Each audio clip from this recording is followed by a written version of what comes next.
I'm Elise Hugh. And I'm Josh Klein, and we're the hosts of Built for Change, a podcast from Accenture. On Built for Change, we're talking to business leaders from every corner of the world that are harnessing change to reinvent the future of their business. We're discussing ideas like the importance of ethical AI or how productivity soars when companies truly listen to what their employees value. These are insights that leaders need to know to stay ahead. So subscribe to Built for Change wherever you get your podcasts. No amount of expertise or preparation can save you from being nervous about putting your work out into the world. For my own book, in a public, my actual self on the cover, after writing more than 100 books, it was shocking to me how stressful I found it. And what I had to do for myself to keep myself focused, to make sure it was a good experience. And so that's really opened my eyes and has me thinking about ways that can be more helpful to authors in terms of the emotional component, honestly. This is your time. How can we earn twice as much in half the time with joy and ease while serving the highest good? That is our guiding question here at the Free Time Cafe, your home for heart-based business. I'm your host, Jenny Blake. Join me for conversations with authors, friends, and fellow business owners as we explore ways to free your mind, time, and team to do your best work. Now, on to today's show. Welcome back, Free Timers. I am so excited to have today's guest here with us today, AJ Harper. AJ is an editor and publishing strategist who helps authors write transformational books that enable them to build readership, grow their brand, and make a significant impact on the world. As a ghostwriter and developmental editor, she has worked with hundreds of authors, all the way from newbies to New York Times bestsellers with millions of books sold. She runs many of her own workshops and is writing partner to the one and only Mike Michalowicz, longtime friend of the pod. Together, they've written 10 books. I'm sure, Free Timers, you have read most of them, including Profit First and the latest, the forthcoming book, All In on Teams. AJ then put all these gems of knowledge that she has from ghostwriting to teaching workshops to working with Mike into this amazing book called Write a Must Read. Craft a book that changes lives, including your own. AJ, welcome to the show. Thank you. I'm so excited to be here. Well, I'm excited because I was kind of geeking out with you before we hit record. Oh, and it's 11:11. I love when that happens. We met in person. There's no way you would know who I am, but I know who you are because I love all of Mike's books and I've gained so much from them. And you and I both attended a Fix This Next workshop in Boonton, New Jersey on, drumroll please, Friday, March 13th, 2020. Yeah. I remember we all got there. We were like, should we be here? Should we not? But there wasn't any clear edict out yet. We were hugging, we were talking, we were convening in that room, and we had no clue that this was the last time any of us were going to do this for a very long time. I think you said that was your last event for a long time. It was mine too. Years. Yeah. And we didn't know. The vibe in the room was like cautious yet clueless, I would say. Yeah, it was awkward. And so when did Write a Must Read come out? It came out in May of 2022. Okay, so this was your pandemic project. Probably. Well, I actually had the deal and I had planned to turn it in. I think it was due right in the spring of that year. So it would have come out in 2020 or early 2021. I had to keep postponing it because pandemic related, there were a lot of personal things in my life. I actually talk about it in the book. My wife ended up with COVID that week after you mentioned that, March 13th. Oh, no. She was in the first round, which I've now dubbed the assassin round because she's got long COVID, so she's still dealing with it. That early year of the pandemic was just really difficult for my family. And then it just created a ripple effect. And sometimes with books, you try to meet your deadline, but real life intervenes. Hence, May 2022. You shared so beautifully in the book about how you had your own self-talk. Like, even though you had worked on hundreds of books throughout your career, here you were thinking, telling the publisher, oh, this is going to be easy. I got this. I'm a pro. And it's like these books have a mind and soul of their own. And they just, as you said, they change your life. Even if you're an expert at creating them, it still sounds like it really coincided in a really, really tough time of your life, but also took you on a journey in the process. For sure. I think authors are always nervous about having to put a book on hold for life, as if we feel guilty about it. And even though I'd coached authors for a long time to say it's okay to put a pin in it, there are simple ways you can keep it alive and then come back to it in earnest, it was still hard for me to reconcile that. Maybe because people looked to me for that guidance and I didn't want to let anyone down. But ultimately, I had to do right by my family and the book. And in the end, I'm happy with it. Yes, and actually is so tough for any books that were launching in 2020 or 2021. I know so many authors felt like they launched into the void. Well, you mentioned 2020 and Fix This Next. That book came out in April of 2020. It was nuts. Everything that Mike had planned to promote that book was canceled. And was he able to recover any of that momentum, or does he just... That's tough. Of course. Yeah. Mike is nothing if not scrappy and brave. And so he did a 180 and he started doing all these virtual presentations, kind of invented this marketing method that he's using all the time now. And we still made the Wall Street Journal bestseller list despite all the challenges. One of my favorite mantras from you that you say is the foundation of everything you write, everything you edit, and everything you teach is a book is not about something. A book is for someone. Can you share more about where this comes from? It's so interesting because one of the things I ask authors to do is once they arrive at a core message, and what you just actually read is my book's core message, is to think about how did you come to that? Why do you believe that? Why do you know that? And so you can get an origin story, not for you as a person or you as your business or your expertise, but an origin story for the message. And when I thought about that myself, I know why. It's because once I understood that, once I figured that out as a ghostwriter, everything changed. Once I understood who my clients were writing for, then I could figure out how to solve those readers' problems, how to deal with their issues around the content, how to make sure everything was doable for them. But actually, it goes back way further. My first professional gig, I was 17 years old, so that's more than 30 years ago. And I was a playwright, and I remember thinking, we have to really care about our audience. I actually gave a little presentation at the request of my mentors to this group of young playwrights, and I kind of sounded off in a very arrogant, young way about how we needed to care about our audiences and not create these pieces of art that nobody could understand. And it didn't get a good reception, I will tell you. It was total crickets.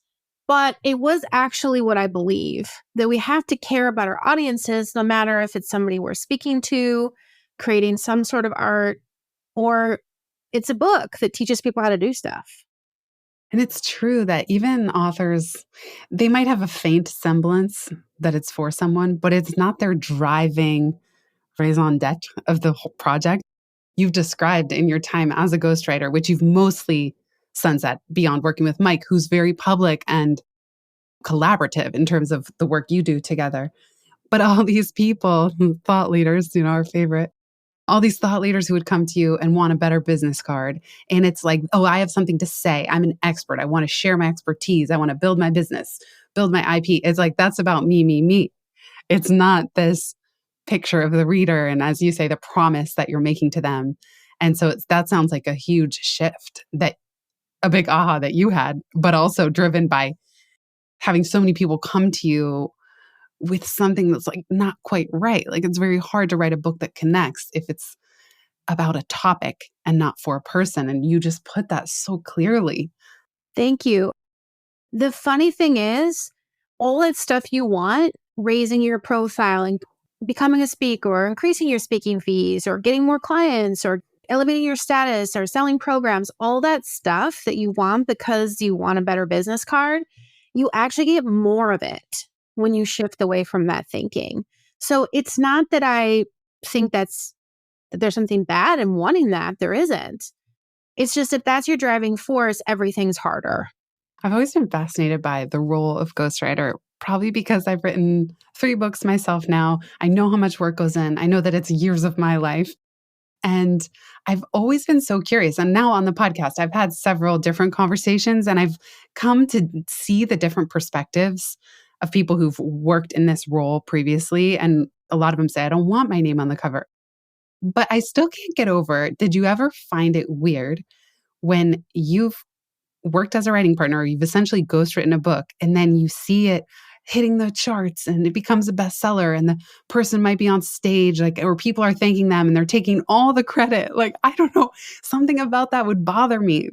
And if they didn't even thank you in the acknowledgments because they don't want anyone to know, I think that would be such a strange thing to grapple with. But I know I'm projecting that not all ghostwriters feel that way. So I'm just curious to hear what your experience was in situations like that. Honestly, in the beginning, I was just happy to have work. I knew that I didn't want to have a job anymore. Many writers have to have a full-time job and then fit their writing around it. And when my son was a baby, I just knew I couldn't go to a full-time job, which my level of expertise, what I did as a straight job was working in as executive assistant type work, which is, running offices and assisting my mucky mucks. It's usually, 80 hours a week. And I knew I just could not be away from my child. And I thought, you know what? I'm just going to go ahead and try to write whatever. I'll write whatever. I know I can't make money from writing plays. So let me take whatever. And I was just happy to get the work initially, which I had to teach myself to learn the craft of writing a great book. And because it's not my work, I actually don't have ego attached to it. I think it would be different if I were ghostwriting fiction, which does happen. Happens all the time. I definitely have friends who ghost fiction or used to. And that would have really messed with me, I think. But when you're talking about nonfiction, what you're doing is taking someone else's intellectual property, their stories, their ideas, and making it work as a book. That's different than coming up with heart and soul stuff on your own. So I actually have never once, and I can say this with total honesty, never once felt bad when a client had success and no one knew about me. Most people didn't know about me. I was that weird ghostwriter that you just had to know someone to find me. So that just happened. That was not by design. It just happened. I got in the right phone tree. Yeah, and you did great work. Thank you. And I learned a lot. And so that was what I kept focusing on, was being of service. And once I was in the publishing game, even just a year or two, I started to realize that I could elevate things for my clients and put out better books. That was my motivation. So I wasn't ever really concerned about it. There are ghostwriters, though, who do get credit in some fashion and sometimes have their name on the cover. So there's all different levels. I'll put a great New Yorker article from Prince Harry's ghostwriter of just what it's like being a ghostwriter. It was so good. I'll put that in the show notes. That is a good article. Yeah, just always grappling with it. And I still feel like it must be strange to have worked on so many books and to not be able to talk about any of them. But I totally respect that you put them in the vault. Let's talk about your partnership with Mike. So for business owners or aspiring authors who are curious about what it's like to work with a writing partner, and could you just walk us through the life of a book, of how it goes? What's the seedling? Does Mike have the idea? Do you brainstorm together? And then how do you work out the roles in terms of, is he like flinging voice memos your way, or, how structured? I know sometimes you even do retreats together. So I would just love to hear your process. So Mike has a list of about 20 books he wants to write. And somehow it's always 20 books, even though we keep writing books. And he's always working on that. He's testing ideas. He's playing with formulas and frameworks. He keeps his nose to the grindstone about that stuff. Pulls ideas and references and articles and cool stuff, all without my knowledge. And then when we're ready to start a new book, we schedule a retreat. We didn't always do this, but this is what we've been doing for quite a number of years. So we'll go somewhere it's always 2 nights and 2 days. we first decide what are the, maybe couple books that might be a good next fit for the readers. So we're never asking, what does Mike want to do next? We're always thinking, what does the reader need next? And I think that's important if you're creating a body of work. And then once we zero in on that, we'll play with a couple of ideas until we're pretty sure which book it is. And then we spend an entire day mapping it out. And it's actually the entire process that I go through in Write a Must Read. We just can do it in a shortened version because we've been doing this so long together. So what might take an author who reads the book a few weeks or even a couple months, we can do, and sometimes it's taken 13 hours, a long day. The next book we're writing, we just had a retreat. I don't even know how this happened, but we got all the book fundamentals done, and I think it was 27 minutes. Wow, that's amazing. I don't even know what happened. I'm still flabbergasted. This is not normal. It's not even normal for us. 13 hours is still really impressive. And at the end of the 13 hours, we'll have all the book fundamentals, which is what I talk about in the book, is a transformational core message, an ideal reader, including a reader statement, and a promise you can deliver on. But we'll also do the entire outline and begin to map out which content goes where. We'll be right back just after this. I'm Elise Hugh. And I'm Josh Klein, and we're the hosts of Built for Change, a podcast from Accenture. On Built for Change, we're talking to business leaders from every corner of the world that are harnessing change to reinvent the future of their business. We're discussing ideas like the importance of ethical AI or how productivity soars when companies truly listen to what their employees value. These are insights that leaders need to know to stay ahead. So subscribe to Built for Change wherever you get your podcasts.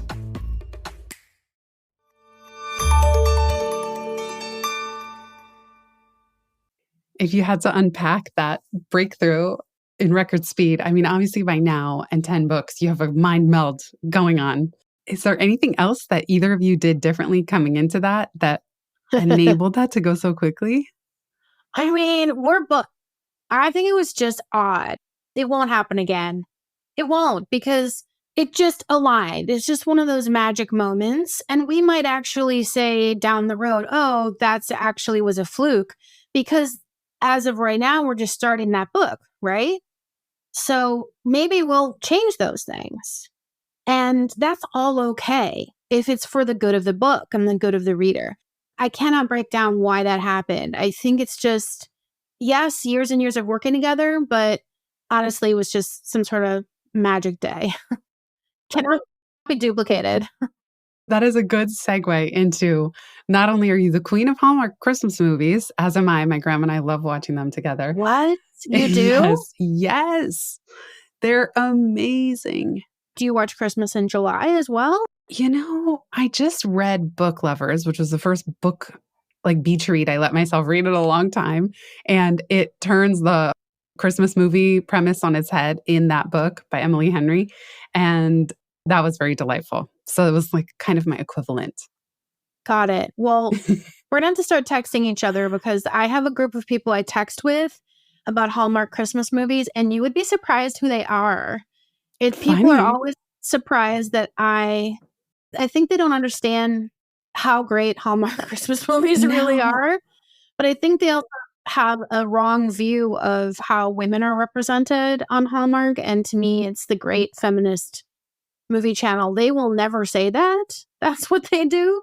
But to watch a Christmas movie is great, but also to watch a movie that's got strong women characters. They're the main character driving the story, and I just love all of it. So there's a whole bunch of people I've converted, Jenny, to being Hallmark watchers. Well, this is actually interesting because you have such a strong writing background. I know your mom is even an editor. Does it soothe you that the premise is essentially the same and very predictable? Or do you unpack it from a storytelling point of view as you watch? Or are you just purely blissed out, enjoying it, even though you can say exactly what will happen after the first minute of the movie begins? Oh, the latter. That's the point. I mean, people criticize those type of films, and they're based on romance structure. So romance novels are the same way. They criticize that type of storytelling, but it's actually the reason people want it. It's not actually a negative thing that there's a formula. We just want to watch something that we know is going to end well and also Christmas. Totally. Totally. Oh my gosh. Okay. That's a whole podcast. Actually, I'm sure there are very many fan podcasts about Hallmark movies and Hallmark Christmas movies in particular. I got my grandma a pair of socks. It says like, I don't know, on each foot, it says something. I think even my husband, Michael, got them like, I'm busy. The other foot says watching Hallmark. Or there's like a whole industry. Just saying. I have Hallmark merchandise. I love it. One of the things you said at the moment you reveal that in your book, you say you're also queen of managing expectations. Quote, I keep my expectations low, like sub-basement low. So for those authors who think they're going to land on the entire premise and framework and outline of their book in 27 minutes, you got something to say. What is it that you find you need to temper in terms of expectations with authors who come through your workshops? Oh, man. First of all, it's going to take so much longer than you think to complete your book. And most people rush through really important steps. The steps I mentioned that Mike and I do in one day, we can do it in one day because we're practiced at it. But it is a process to get your book fundamentals lined up. And I can always tell when an author didn't do that. Not having the clarity is a problem, and it kicks off a series of problems like dominoes, falling. So I think people they have unrealistic expectations about how fast they can organize their book and get the idea for their book solidified. Then it just goes down from there. I should be able to write it really fast. I should be able to publish really fast. I should be able to sell 1 million copies in the first year. I should be able to get a book deal or self-publish and get the same amount of attention. There's just so many expectations that authors have just because they're misinformed or disinformed. And that's actually, I'm kind of jumping around, but I often tell people it's a third writing, if not a fourth ideating, a fourth writing, a fourth editing, and a fourth marketing. And each one feels like it's taking forever. Like just when you're done with the writing, there's a whole editing phase that's enormous. So real quick, let's say when you're working with Mike, so when you're collaborating with someone like Mike, who handles the edits? And like, is it still just an even collaboration, or are you mainly integrating the edits and then he'll give you feedback? I'm just curious because that's its own part of the process, huge part. We've evolved into a system that works for us, and it took some practice figuring that out. And then as he grew in confidence as an author, that's also shifted. I should say the editing process for your listeners is not just one phase. It's actually 3 phases. It's substantive editing. Also, sometimes they'll lump it in and call it developmental editing as a whole, which is the big picture stuff. Does the book work? Then it's copy editing, and that's just correcting what needs to be corrected. And then there's proofreading, which is supposed to catch all the stuff that all the other edits didn't catch. So those are actually 3 separate phases, and a lot of people don't realize it. Mm-hmm. Well, we write together, and it's a lot of back and forth. And often I'll use the term download. Can you download this story that you want to tell here about this such and such? And then he'll send it to me, and then I'll sort of work it in. I'll send him on really rough draft of a chapter. He'll add a bunch of stuff. It's just very intuitive at this point. So it's hard to tell where he starts and I end off and vice versa. We're also texting constantly when we're actively writing.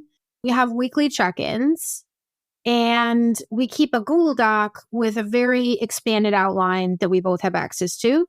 And otherwise, we pass Word documents back and forth. Once we get to a completed manuscript, then we'll tag in and tag out. Then everything shifts. So what you never want is to have 2 people working on a manuscript at the same time, the same document. So when he has it, I'm out. When I have it, he's out. When our editor has it, we're both out. And when our editor gets it, he'll give us preliminary notes. Usually there's 2 rounds. And the first one is the big picture stuff. You get an editorial letter with high-level notes and then some notes in the margins and the document. And Mike and I will meet and talk through them. What do we agree with? What do we want to address? I usually will take a stab at it first and then send it back to Mike. And then he sends it back to me. And then we'll send it back. It's a game of tag. Yeah, thanks for sharing all that. And I want to add too, within the 3 main portions that you were talking about, the edit, I know there's a part of your book where you talk about you're going to have way more drafts than you even think. That for me, when I was going through, there was many rounds of edits before I turned it into the developmental editor that I was doing on my own. Then the developmental editor read it. Then I gave it back to him to say, now what? Do you think I implemented your feedback well? Then he gave it back to me. Okay, then I did a whole huge revision. And then it might go to copy editing, but I did several rounds of myself. My dad took several looks. The official copy editor they hired took several looks. Proofreading, when it's in manuscript form, several rounds of all of our eyeballs. Then it gets laid out in the pages and all kinds of errors can be introduced. It is rounds and rounds and rounds within each pillar of the edit that you even described, at least in my experience. Yeah, that's always the case. Mm-hmm. We turn in a pretty clean manuscript in terms of we have a strong through line. We don't need to make big structural changes usually. Sometimes we have to do some big stuff. But even though we have been practiced at this and we're just starting book 11, we still have to do all those passes. We still have to do all of it. And in my book, I outline the method that I created when I was a ghostwriter to figure out how to actually edit the thing, because I had to make sure that the book worked before it went to an editor.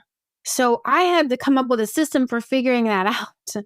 And I had to come up with a system for making the book better, thinking about all the things you have to think about. There's so many things you need to address in terms of, are you addressing doubts and criticisms in your book? Are your stories working? Is the sequencing working? Is it inclusive? Is it doable? The list is really long. So I developed this editing method for myself because I was just paranoid every time I would turn a manuscript in. I know. It's funny. Your list was so good. And I had to do the same thing for myself too, because it's like, did I double check all the statistics? Not only are the stories in there, are they accurate? Are they updated? A year or 2 might pass from the time you collect the story to what's actually happening in that person's life, let alone by the time the book is out. All kinds of changes keep happening. We'll be right back just after this.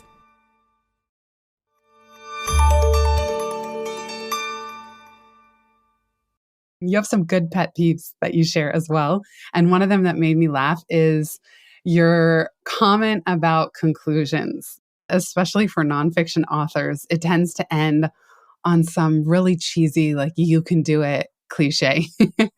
So can you just describe when you think a book falls short in the conclusion, and then what do you think it looks like to nail it? That is a great question. I've certainly written those types of conclusions in my early days as a ghostwriter, and they're just, to me, they're boring. I don't know who reads them. And people tend to just summarize. I don't know. It's just odd. To me, it seems like a waste of paper. It's so funny. You mean when it's like some official, like, so I taught you about this. We learned this. Go forth and conquer. Yeah. And I'm not saying it shouldn't be a rally at the end. I think it should. I just think it's awkward the way we do it. So I created this alternative to a conclusion called Call to Greatness. That's what I refer to it. So the philosophy behind it is your reader, hopefully, is not exactly the same person that they were when they started the book. If they read every page, and if you've asked them to do stuff, if they also did the stuff, then in theory, they have at least a mindset shift. Perhaps they have new abilities. Perhaps actual tangible things have changed. Like in Profit First, if they actually do the stuff, they actually have a profitable business by the end of the book. I mean, by the time they turn the last page. That needs to be acknowledged. And the call to greatness is what your reader wants and could dream for themselves on page 1 is different on the last page. I liken it to a mountain. At the beginning, they're at the base of the mountain and their view is treetops, the sky, maybe some clouds. At the top is the end of the book, and now they can see the horizon. They can see for miles. So they maybe couldn't even envision a bigger dream at the start of the book, but now they can. So if you can center that conclusion around showing them that this is true for them and reminding them that now they can actually do even more than they ever thought possible, way beyond what your book promises, I think that's a really interesting rally. And then you can insert artfully reminders of all the stuff they learned in a way that doesn't seem awkward, like a bulleted list or summary. And I think a good call to greatness also has a great story that illustrates that. In Mike's new book, All In, which comes out January 2nd, I'm telling you, it's our best call to greatness ever. Wow. And I tear up every time I read it. Wow. Every time I read it. We've had some good ones, and I'm partial to my own call to greatness, which is about... I love yours. Thank you. Which is about my son's transformation that he did himself from not a great basketball player to an amazing basketball player. And what we can learn from that in terms of what kind of writer we want to be. And not even what kind of writer, just getting the book done, writing a must read. But in Mike's book, All In, get the book for sure. It's an amazing book. It's our best book. We are so dang proud of it. Our editor said it was our best book. But that call to greatness is my fave. Fave. Wow. That is so exciting. Okay, what a cliffhanger for us to go out and get that new one. That's amazing. It must be such a great feeling too, to when it clicks. And I know the story you shared at the end of Write a Must Read, it's so exciting. Like even the pace changes and the storytelling, and you're right in it, and it's beautifully done. I love what you did there. I also want to hear, by the way, about, well, at the time of this recording, it's secret, not yet announced, but it will be out by the time this airs. Before we get there and before we get to the permission slip, I would be remiss if I didn't ask one of your tried and true questions. Maybe you know what I'm going to say. You say the question that usually gets unexpected and delicious responses. I'm curious, in the over a year and a half now since your book has been out, what do you know now that you didn't know before? No one has ever turned that around. That's funny. That no one has ever turned that around. Funny. I thought you were going to be like, everybody does this. No. It's one of the greatest questions I use. So I would think someone would try it with me. What I know now is that no amount of expertise or preparation can save you from being nervous about putting your work out into the world. And I think I'm more cognizant now than ever before about the writer's mindset, writer's head game, how we have to think differently and reframe constantly to be successful at this. And I've always been helping authors stay in the game. But to go through the process for my own book in a public, my actual self on the cover, after writing more than 100 books, it was shocking to me how stressful I found it. And what I had to do for myself to keep myself focused, to make sure it was a good experience. And so that's really opened my eyes and has me thinking about ways I can be more helpful to authors in terms of the emotional component, honestly. I was really encouraged by that too, because you have a different seat. I'm in the author seat and I have author friends, but you work with so many. And it was something you said even at the start of your book, that you said it did not matter the level of the person's expertise, how successful they were in business, how many books they had already written. It didn't matter, that everybody still had nerves. Everybody still wonders, is this idea worth sharing? Is this idea good enough? Is it original?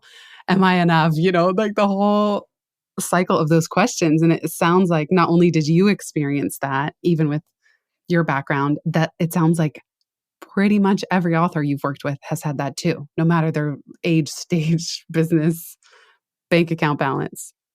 Yes. And I think if they don't think that ever, that they're maybe not telling the truth. Right.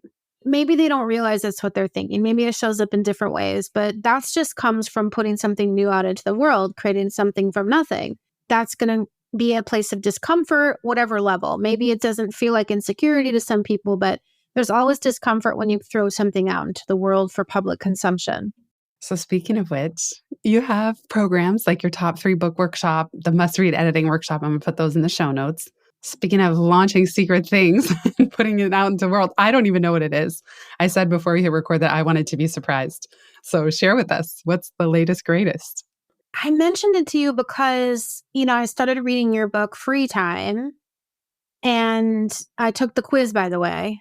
And I've done a really good job of managing time, but I realized that I don't have as much time to think and tinker and come up with stuff anymore because I'm usually serving other authors, which I love doing and I don't want to give up doing. I have a 14-week workshop. It's called Top 3 Book Workshop, and I teach it twice a year. And I thought I was being so good. I only do 30 students a year. It's twice a year. And I realized recently that I don't have enough time to be creative. And so my big secret is, which will have already been announced by the time this comes out, that I'm changing my workshop now. This is so funny because most people just scale up, right? Yes, I love it. I'm scaling down. I'm going to Nice. switch from doing 2 a year to 1 a year. So now there's only going to be one big workshop from me so that I can focus on the things I want to write, but also the editing workshop, which is a much more compressed, doesn't include one-on-one time with me, isn't as time intensive for me. I really want to get that out into the world in a big way. And the reason is there isn't really anything out there that teaches people how to edit their nonfiction books so it's ready for their editor, or if they're self-publishing, so that it's ready for their copy editor. And people just don't understand editing. I really want to do that. So I decided I'm going to do the thing that most people don't do, which is scale down. Ooh, I have a big smile on my face because this is true free timing right here. Yes, as a verb. Like, this is it. It's setting your time free and realizing that you can probably do a great job having one cohort a year. And it's a lot of work leading up to the marketing and filling the seats and then kicking it off. And I love this. As Alexis from Schitt's Creek would say, I love that journey for you. Without being... It's a good exercise too to think about, okay, well then what's my revenue and then how will I change this and how do I compensate? So to be clear, I've figured out a way to do it without impacting my revenue in a negative way. And I encourage people to try that what if question, because I never thought about it before. And I just assumed that I was already doing a good job, but actually I wasn't freeing up enough space. I love the idea too. Sometimes I think people are afraid to free up space if they don't know what's going to fill it. But if you are a creative person, if your mind is one of your main assets that you have in your business and as a person making an impact in the world, I love the idea of just giving yourself some space and you don't even know what's going to emerge yet, but you're creating the conditions to give something a chance rather than being scheduled out through the whole year. So that's amazing that you figured it out and even how to do it without affecting your revenue too much. That's so exciting. Yeah, I'm excited. Maybe your listeners are not excited about this secret, but I don't know. For me, it's a big deal. Yeah, it's a huge deal. And I think I'm just so grateful. I mean, it actually is very in line with what we are talking about here, which is doing business differently, choosing freedom, putting freedom like first and foremost, and not so that you can just go to the beach every day, but so you can do more of your best work and the work that's so unique to you. And I think that a lot of free timers and business owners are, at least here, very heart-based, always thinking about other people, their clients, their families. And so we need examples like this to say, it's okay. You don't have to always grow and do bigger and do more. And now hire contractors or facilitators to lead even more workshops every year. Like, there are ways to keep things elegant and simple and still create space. I think people will be delighted to hear this example. Well, I'm glad. Yay. I didn't want to give up on caring for my people. Yeah. Yeah. That takes a lot out of me, and I'm happy to do it. And if I one time a year, I'm ready to go. Totally. 2 times a year means about 9 months. So when you consider all the things involved. So I'm excited to see what comes up as a result. Me too. And look, you already have your best conclusion call to greatness ever. And you hadn't even freed up this time. So I think more great momentum is around the corner. Last question. If you could give fellow authors permission to do something differently or drop something altogether, what would it be? I think I would give authors permission to abandon their timeline. Just completely abandon it. If you've got entrepreneurs that want to write, they're going to be thinking about deadlines and timelines and where does the book fit in my business plan. That's a good instinct because you do want to have strategy. But the problem is that deadline is basically kind of arbitrary in terms of creativity. So if we could just abandon it completely, but yet still make consistent progress, I think that opens up opportunities for discovery and creativity that don't happen when we force a set schedule based on what our business needs. Awesome. Thank you so much, AJ. It's really a delight to talk this through with you. And listeners, if you don't already have it and you have it anywhere in you that you want to write a nonfiction book, you must write a must read. AJ, I know there's tons of resources and tools on your website too, but is there anywhere else that you would like to send listeners to learn more?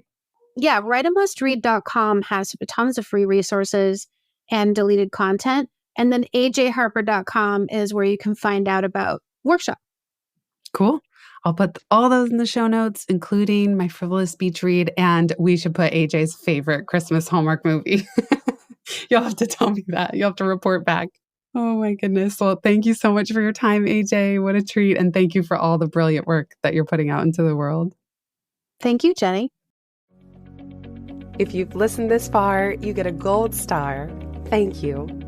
Word of mouth is the most joyful way we can grow this show, and it helps us land interviews with the luminaries and insightful guests that you would most love to hear from.